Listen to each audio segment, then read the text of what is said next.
Alors le SMICVAL, ça veut dire quoi d'abord? C'est syndicat mixte intercommunal de collecte et de valorisation. En fait, c'est une organisation de service public qui assure la collecte et le traitement des déchets ménagers pour un territoire de 200 000 habitants, voilà, 2000 km².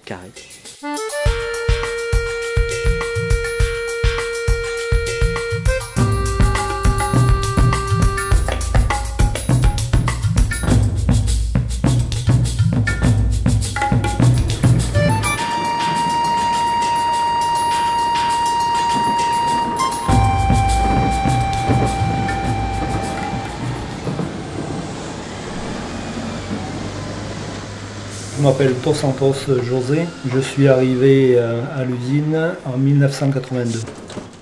Jean-Pierre Perruc, je suis arrivé à l'usine en juillet 88. Lachaud Cyril, je suis arrivé en 1999.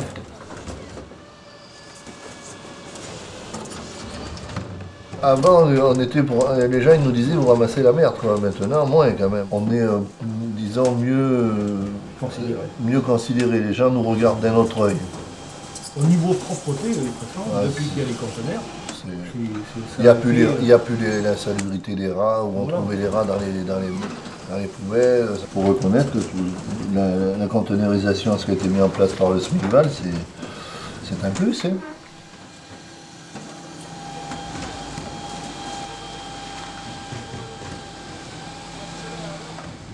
On est obligé d'être concentré. Parce que ça arrive tellement vite les accidents, vous voyez. Voilà, j'en ai oublié une poubelle. Elle était cachée derrière la voiture, je ne l'ai pas vue. Donc là ils m'ont sonné. Voilà. Toujours concentré sur le travail. Et sur les deux gars derrière.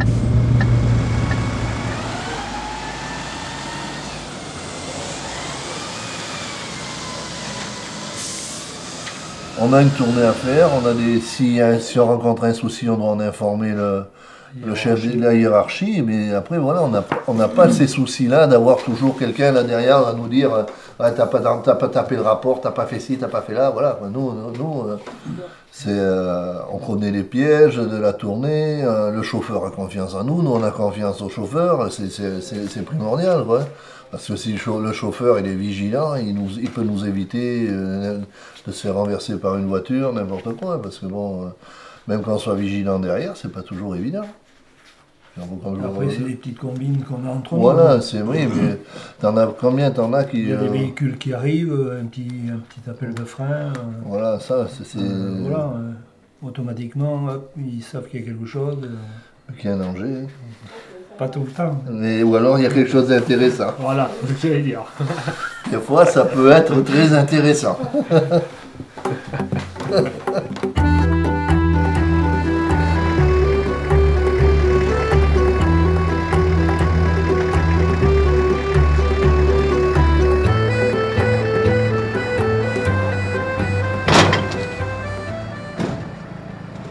Moi, je suis ni plus ni moins agent d'accueil de déchetterie.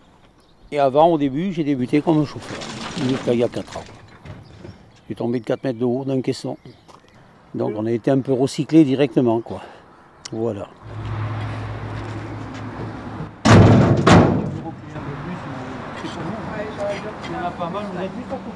Je vais reculer. Voilà.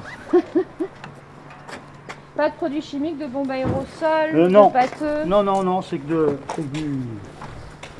Moi je suis diplômée, non, je suis secrétaire comptable. Et je suis rentrée en 2011 au SMICVAL juste pour des remplacements au départ. Ça m'intéressait, voilà, le contact humain, le service public, voilà, puis le fait de vraiment aider, d'avoir un sens à ce qu'on fait, ça m'a vraiment plu. Donc du coup, j'ai fait les formations et dès l'instant qu'on me proposait quelque chose à faire, je disais oui. Ah, par contre, la poche, là, c'est pas top. Il va falloir la trier, la poche. Hein. Ah ouais. Ouais. Vous voyez, là, c'est des radios. Je suis quand même contente d'aller bosser, je suis en plein air, voilà. Je rencontre des gens tous les jours, on apprend de nouvelles choses tous les jours. On apprend beaucoup auprès des collègues. Donc... On est là pour s'entraider parce que malgré tout, même les jeunes, des fois, nous apprennent, nous les vieux. C'est malheureux à dire, mais il faut le dire. Ils font des formations que moi je n'avais pas suivies du tout. Donc elles savent c'est complémentaire. Plus, voilà, il y a beaucoup plus de trucs et qu'elles savent que nous, on ne sait pas trop, ou on tâtonne encore, nous, malgré tout. Voilà, le métier a vachement évolué. Il y a tellement de produits à trier maintenant qu'avant, on avait 3 caisses pour faire tout ça ensemble. Là, maintenant, avec les petites caisses et tout, je ne sais plus à combien on en est rendu. Bon. On apporte de la fraîcheur. Voilà. Et puis le plaisir d'avoir quelqu'un de plus joli que soi. Ah, t'es naze, toi.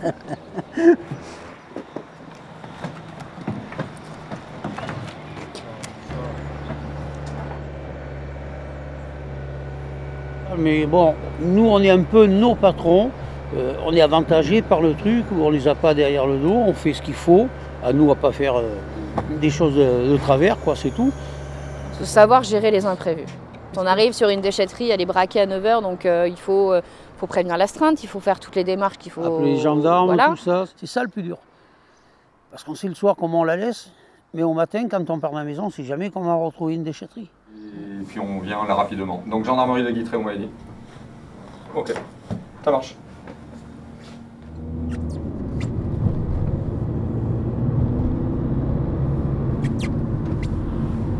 Ben là, je me rends à la gendarmerie parce que par rapport à l'interpellation qu'il y a eu cette nuit, voilà.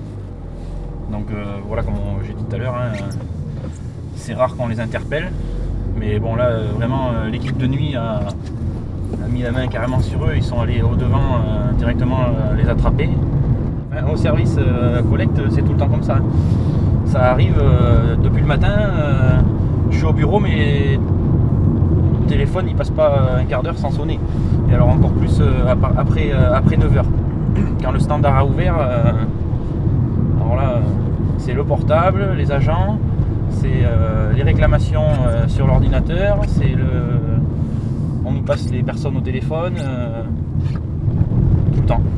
Moi ça me dérange pas quand à partir du moment où ça bouge, j'aime bien. Bon après des fois c'est vrai que c'est très stressant, mais faut aimer, voilà, faut vraiment aimer. Faut aller à droite, faut aller à gauche, faut être partout en même temps, donc il faut trouver la priorité.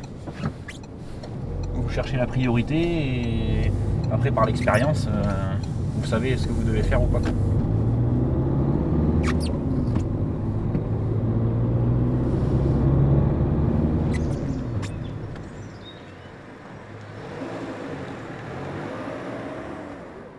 m'as fait un point là, un point là, un point là. Regarde, carrefour barré, regroupement de bacs. Oui. C'est pas grave, c'est pas pour la poubelle. À la rigueur, oui. Demain, je suis De quoi? Ouais, Simon, Paul au téléphone. Oui. Les semis sont pleines. Avec Cécile de la redevance. Attends, on a parce une question concernant l'estimation d'un... Là, j'ai les semis qui sont pleines, le chauffeur qui n'a pas embauché, Allez, merci, et les camions qui doivent partir et j'ai pas de camion. Voilà.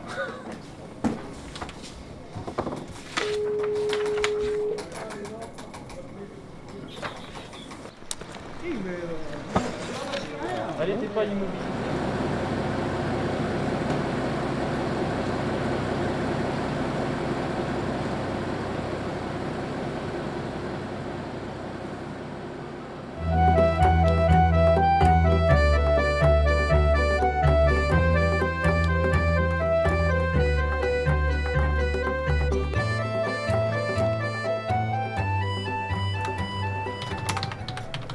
Ça se passe bien le tri, vous n'avez rencontré pas trop de difficultés?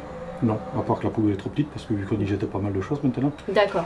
Suite au mouvement de grève, ça va, vous n'avez pas été trop impacté? Non, non, mais on avait reçu le petit papier là qui vous dit quand est-ce que vous quand est-ce qu'il repasse, donc on fait en fonction. D'accord, très bien. Il n'y a pas de souci. Très bien. Mais écoutez, je vais changer votre conteneur. Moi, je m'appelle Laure Ducoux et je suis coordinatrice du pôle accueil. J'ai fait l'armée, après je suis partie, j'ai quitté, je suis allée dans les lignes pendant 3 ans. Après j'ai travaillé chez un transporteur, après je suis rentrée au Smigval. Et oui, ça surprend, hein. Smigval, bonjour. Oui. Je comprends tout à fait. Alors, quand il vient un jour férié, le rattrapage maintenant s'effectue systématiquement les samedis qui suivent. Oui, tout à fait.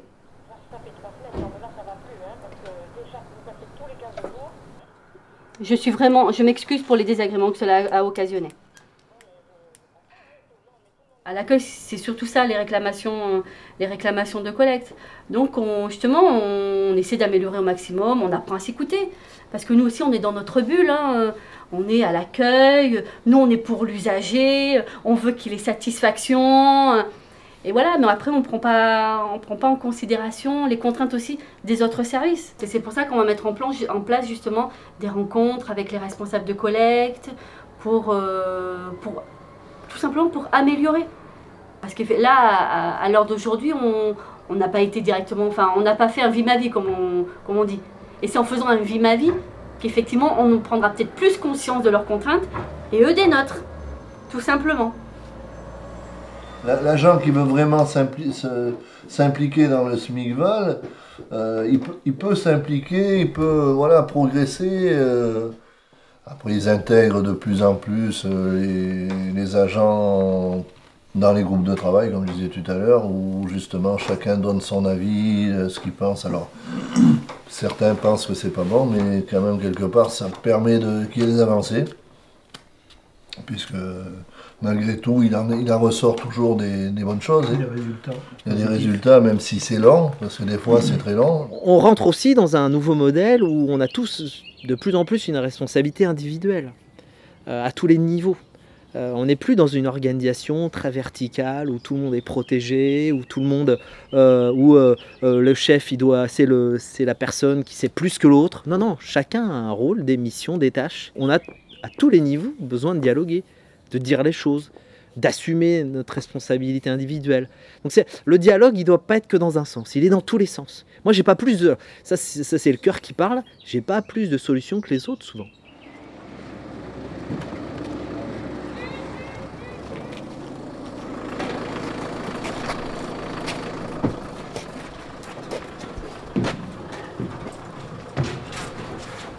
Normalement, on n'est pas censé aider, mais on le fait quand même. Parce que voilà, comme je dis, le petit papy qui arrive avec sa grosse télé, c'est pas toujours évident pour qu'il y arrive à la jeter, surtout que les bacs sont hauts. Donc on leur donne un coup de main, ça va plus vite. C'est pour notre sécurité, pour pas qu'on se blesse. Mais comme on dit souvent, hein, entre la réalité et ce qu'on nous dit de faire, il y a une marge. Je veux dire, si on vraiment ne devait pas aider les gens, là, ça serait source de conflit, quoi, des fois. On est un service public, et moi je trouve que le service public commence aussi par l'aide qu'on est censé leur donner, quoi.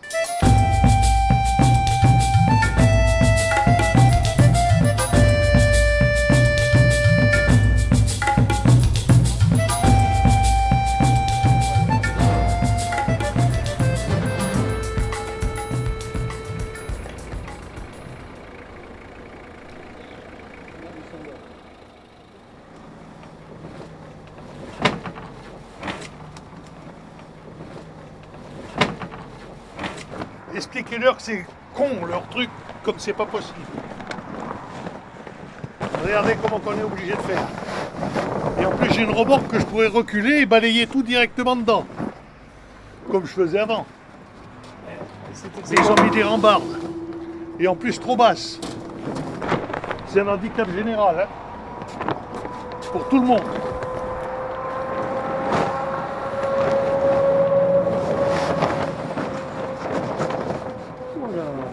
Merci monsieur. Je vous en prie. Je ne peux pas être chien non plus. C'est ça mon problème, quoi, c'est vrai.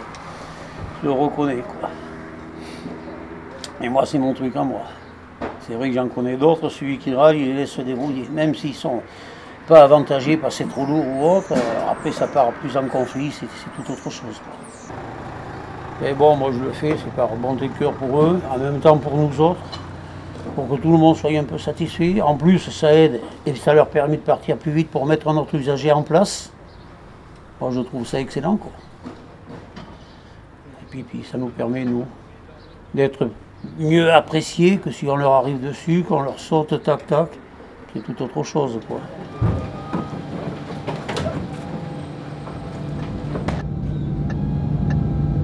La qualité du service, elle est d'être ponctuelle, de passer régulièrement. On participe quelque part, nous, notre philosophie, à la propreté. Bien vider le bac, bien le remettre en place, et être agréable avec l'administré, c'est les trois bases du métier, quoi. Hein. Si on ne sait pas ça, il faut changer de métier, quoi. Si on ne peut pas faire ça, c'est pas la peine. Hein. L'image de marque de Smigval, c'est nous. Les gens qui travaillent ont le service public et cette envie d'aider les autres chevillés au corps, quoi. Hein. Et ça, c'est plutôt pas quelque chose forcément de rare, mais quelque chose de très important et qui donne du sens au travail, qui permet d'ailleurs aussi d'accepter le travail tous les jours aussi. Hein. C'est plus sympa d'arriver au boulot quand il y a du sens que quand il n'y en a pas. Non, c'est comme ça. C'est comme ça. Elle est fondue, regarde. D'accord, très bien. Écoutez, très bien. Je vais vous changer votre conteneur. Voilà. Je vais avoir besoin de votre justificatif de domicile, s'il vous plaît. Oui, madame, oui. Dans les... Vous n'en avez pas. 600, madame, 600. Vous avez votre carte d'accent déchetterie? Ah non, non.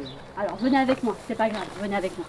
Parce que je vais avoir quelques questions à vous poser. Ah bon? Pour voir si tout d'abord, j'ai une fiche dans mon logiciel. Ah bon? D'accord, on va vérifier ensemble vos coordonnées téléphoniques. Et je vais voir si vous avez votre carte d'accent déchetterie. Ah ben... Vous en avez une ou pas? Mais non, on n'en a pas. Non. Alors je vais regarder. Vous n'allez jamais en déchetterie? Ah non, non, non, la déchetterie à Coutard. Voilà, vous allez à la déchetterie? Ah oui, oui, oui, oui. Et quand vous vous y rendez, on vous demande pas une carte d'accent déchetterie? Mais si, mais justement, on l'a perdue.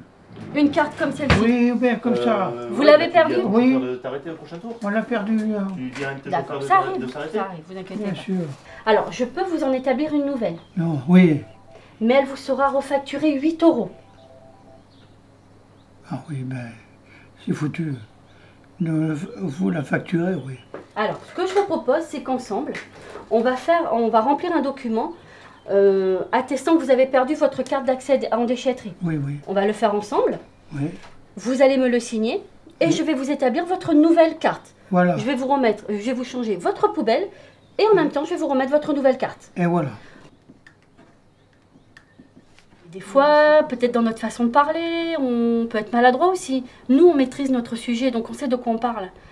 Des fois, le vocabulaire qu'on utilise, il est pas forcément adapté aux personnes que l'on reçoit. Quand je vais vous parler responsable de collecte, ripper, vous dites ripper aux usagers, ils savent pas ce que c'est. On s'en est vite rendu compte, donc on adapte. Les personnes emploient beaucoup poubelleur. Donc poubelleur, la plupart on les laisse parler, donc on sait, avant de répondre, d'apporter une réponse, on écoute l'objet de leur appel. C'est en les écoutant, en prenant le temps, ce qu'on appelle l'écoute active. On écoute, et c'est quand on écoute qu'on comprend leur demande. Alors, est-ce que vous êtes équipé de containers jeunes? Du bac jeune? Alors, vous allez voir. On en a trois.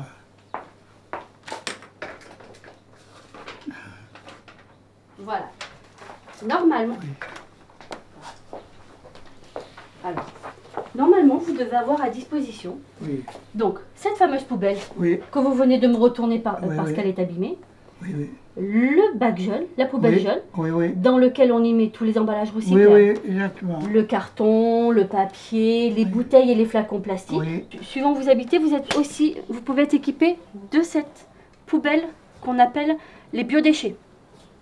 Les biodéchets? Oui. On est la vitrine, que ce soit les agents d'accueil en déchetterie ou nous, ici, à nos postes d'accueil. Quand on arrive, quelque part, on est la vitrine. On est les premières personnes que les gens voient. Donc si on est, quand on est juste... Non, on essaie d'intéresser aussi les gens. On n'est pas là... Enfin, il faut qu'on puisse intéresser les gens aussi. Il faut éveiller leur curiosité aussi. L'avenir de nos métiers, c'est plutôt... c'est construire avec les citoyens les solutions de demain. Tout en donnant les clés de la compréhension dans le monde des déchets, par exemple, des enjeux. Mais c'est construire avec eux ce que sera l'économie circulaire de demain. Et c'est certainement pas de leur dire voilà, ça va se passer comme ça et il faut faire ça.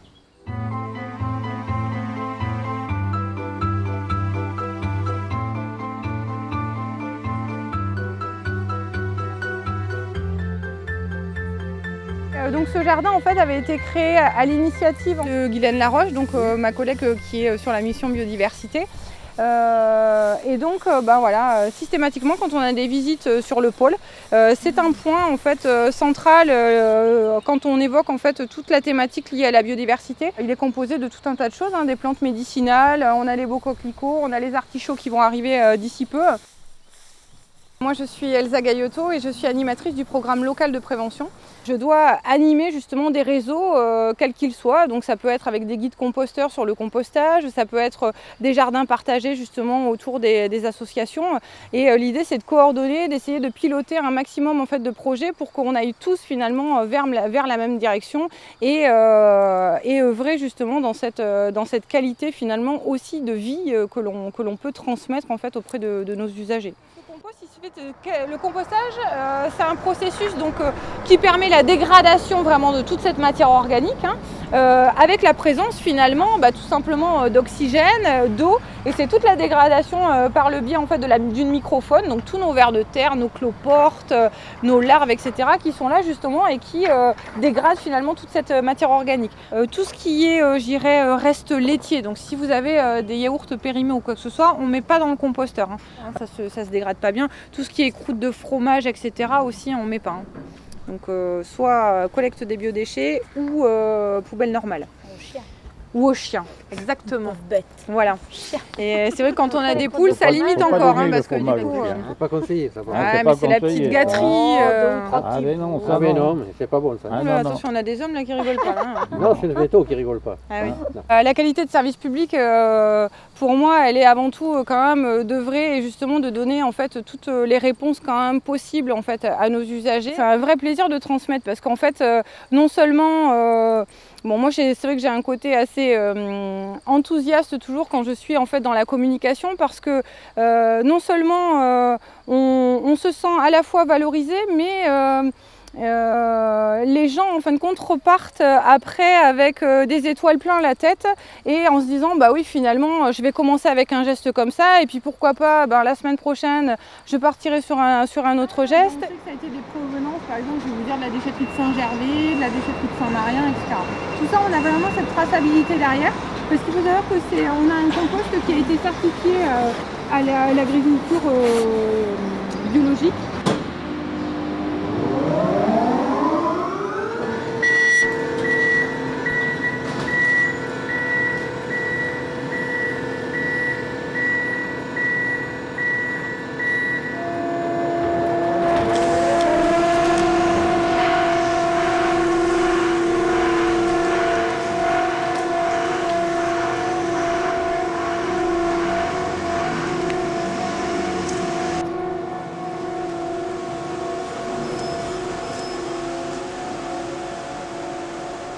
Moi, j'arrive des travaux publics où j'ai évolué en tant que simple manœuvre, à chef d'équipe, conducteur d'engin. Au départ, on accueille les déchets verts, donc qui viennent du jardin, des tailles de haies, qu'on va broyer, qu'on transforme en broyat, qui ensuite, une fois son temps de maturation passé, va être criblé et devenir du compost. On va en sortir du compost et du bois. Donc le compost pour le jardin, pour les potagers, pour les vignes, et le bois pour être retransformé pour faire du bois de chauffage en chaudière industrielle.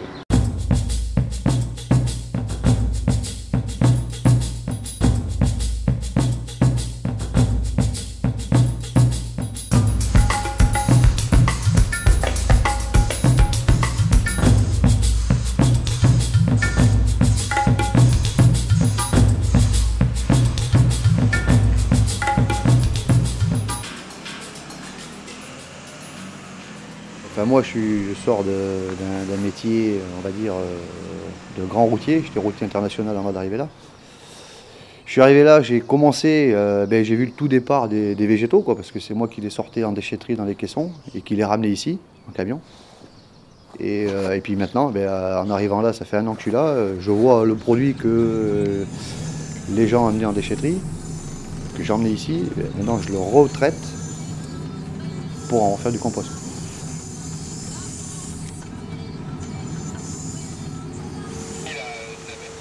On voit qu'on recycle tout à 100% un déchet et qui est en plus utile derrière et rentable en plus.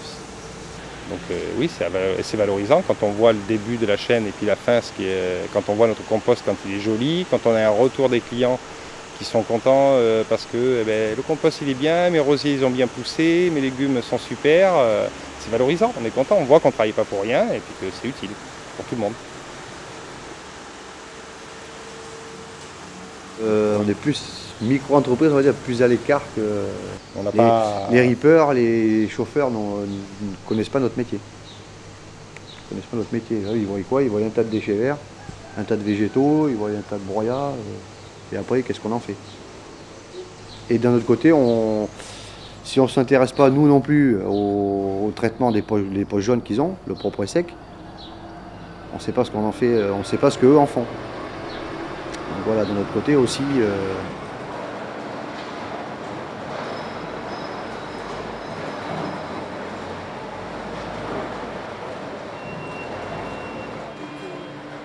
Je m'appelle Samuel Hervé, je suis responsable du centre de tri du SMICVAL.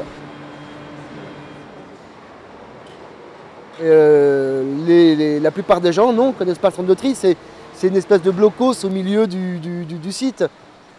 Nous, on reçoit les déchets issus de la collecte sélective. On est là pour surtrier chaque matière, pour séparer les plastiques des cartons, des emballages liquides alimentaires, des plastiques. Le professionnel va vous dire super, hein, on a toujours le minerai de base pour pouvoir travailler. Et l'humain, le citoyen se dit quand même ça fait beaucoup, quoi. Ça fait beaucoup, ça fait tout le temps. Et ici à notre petite échelle régionale, on trouve que c'est comme ça. Et quand on réfléchit au point de vue national, international, c'est juste fou de voir ce qu'on est capable de produire et de consommer quand même au quotidien, quoi. Et j'ai aussi une place de consommateur et quand je consomme, je me pose aussi la question quelquefois. Je me dis mais est-ce que je fais bien d'acheter ça? Est-ce que je fais bien de faire comme ça?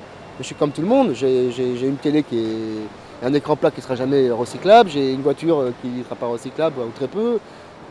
Je consomme des emballages en plastique que je mets à la poubelle moi aussi.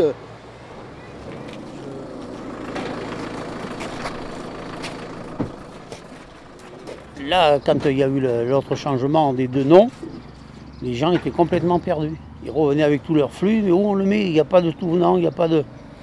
Et non, maintenant c'est déchets enfouis. Et à quoi que ça consiste? Mais déchets enfouis, ce n'est plus ni moins, parce que c'est enfoui, c'est pour faire voir aux gens que c'est enfoui, comme là, chez nous, à la Pouillade. Alors les gens disent, mais c'est parce qu'ils ne savaient pas que c'était enfoui la plupart. Certains l'avaient entendu, mais d'autres tout venant, pour eux, ça ne voulait pas dire enfouissement. Que là, ils posent la question, certains, enfoui, pourquoi c'est enfoui ça? Ben oui, sous-sol, sous terre. Là, ça change. Pour eux, ça leur change totalement, quoi. Voilà. Et beaucoup après se mettent ça dans la tête et ils racontent après à leurs enfants ou autres. Chose que j'aime bien quand le mercredi ils arrivent avec leurs gosses. Allez-y. Ils arrivent avec leurs gosses et puis certains enfants posent la question. Pourquoi on met ça là? Pourquoi si? Là c'est parfait parce qu'on balance ça sur la nouvelle génération qui arrive aussi.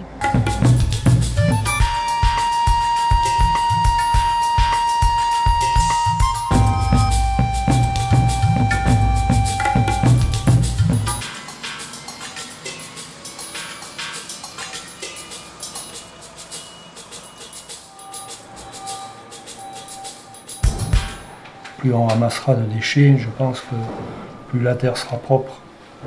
Et qu'il y ait de moins en moins de déchets, ce serait très bien aussi.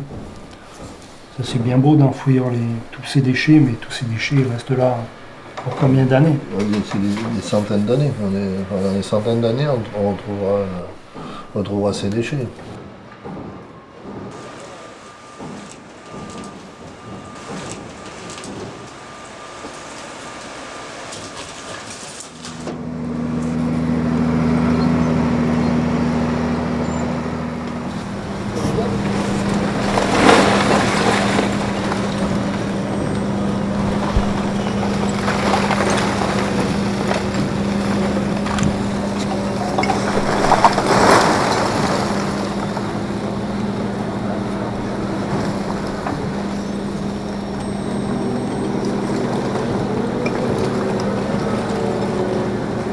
les chiffres finissent par plus avoir de valeur. On parle de millions de tonnes enfouies. J'arrive pas à me faire une idée vraiment précise de ce que ça veut dire, quoi.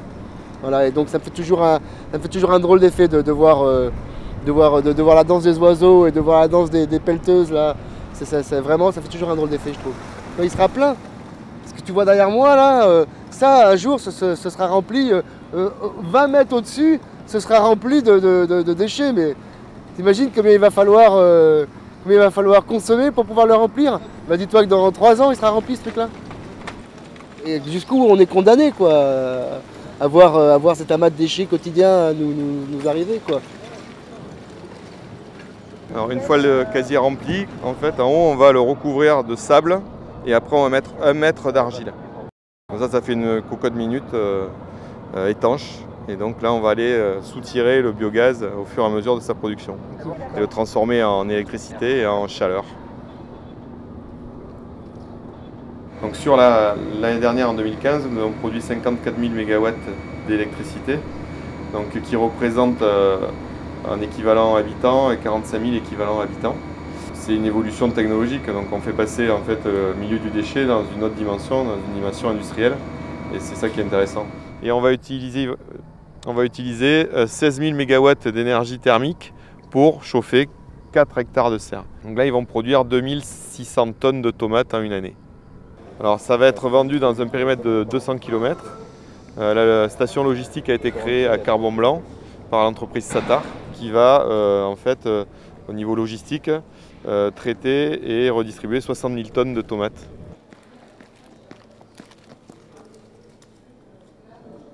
On est en train de vivre une 3e séquence. La première séquence, qui a été le début de la vie du SMICVAL d'ailleurs, hein.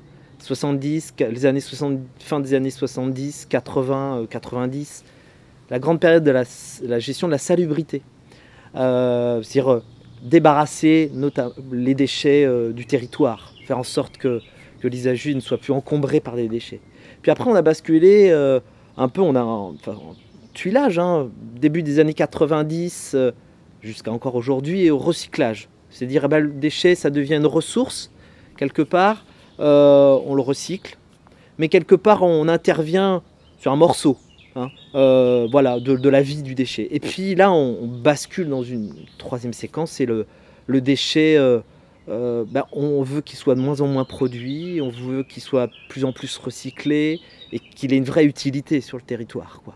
Voilà, ça c'est l'économie circulaire, c'est un nouveau monde. Je me dis que les gens qui sont sur le syndicat du SMICVAL ont beaucoup de chance. Beaucoup de chance parce qu'il y a une vraie volonté politique de faire avancer les choses, d'aller au fond des choses, d'aller chercher des niches à droite à gauche pour aller récupérer tel type de déchets, d'essayer d'aller plus loin, d'essayer de communiquer plus, d'essayer de faire en sorte que tous les gens soient concernés, de faire de l'éducation au tri aux enfants, de l'éducation à l'environnement. Mais moi je trouve ça juste extraordinaire. Puis en espérant que ça continue à se développer, puis qu'on laisse une planète plus propre pour nos enfants.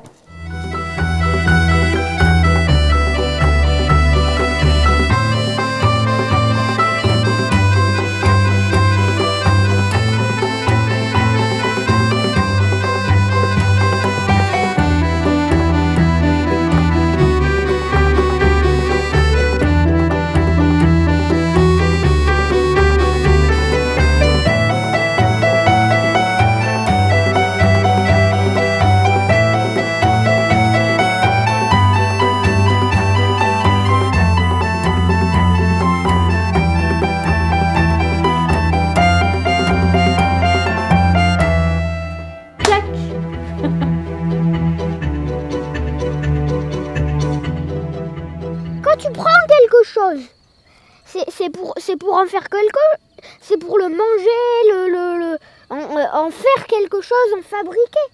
D'autres, par exemple, ou l'analyser. Et bien là, l'homme de Cro-Magnon, il n'allait pas prendre du mammouth pour le laisser au vautour une fois qu'il est mort. Quand la Terre sera complètement bousillée et qu'on ne pourra plus l'habiter, ce sera très compliqué de se transférer sur une autre planète, ou sinon, tout simplement, on va mourir sur la Terre comme je sais pas moi, des huîtres dans leurs coquilles qui ne peuvent plus sortir pour se nourrir. Justement, enfin voilà, Il ne faut pas prévoir sur le moment quand on a tous les matériaux devant nous pour construire la maison, mais prévoir pour après.